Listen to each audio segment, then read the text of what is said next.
আসসালামু আলাইকুম। আজ ৪ঠা আষাঢ় ১৪৩২ বঙ্গাব্দ। আশা করছি আপনারা সকলেই অনেক অনেক ভালো আছেন।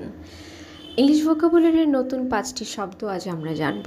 পাশাপাশি জানব শব্দগুলির বাংলা অর্থ, ইংলিশ উচ্চারণ এবং শব্দগুলো দিয়ে গঠিত একটি বাক্য।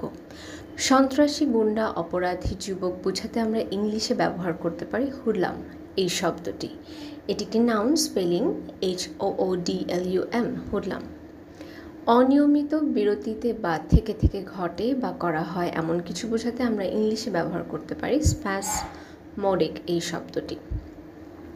এটি একটি অ্যাডজেক্টিভ, স্পেলিং SPASMODIC, স্প্যাসমোডিক। থলথলে, তুলতুলে, নিরস অথবা দুর্বল বোঝাতে আমরা ইংলিশে ব্যবহার করতে পারি ফ্ল্যাবি। এটি একটি অ্যাডজেক্টিভ, স্পেলিং FLABBY, ফ্ল্যাবি। শিরস্ত্রাণ বা হাল বোঝাতে আমরা ইংলিশে ব্যবহার করতে পারি হেলম এই নাউনটি, স্পেলিং HELM, হেলম। এবং আবর্জনা বা বর্জিতাংশ বোঝাতে আমরা ইংলিশে ব্যবহার করতে পারি ওফল এই নাউনটি, স্পেলিং OFFAL, ওফল। শব্দগুলো দিয়ে গঠিত একটি বাক্য।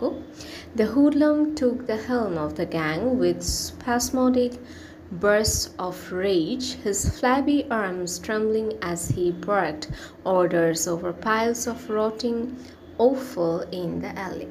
অসংখ্য ধন্যবাদ।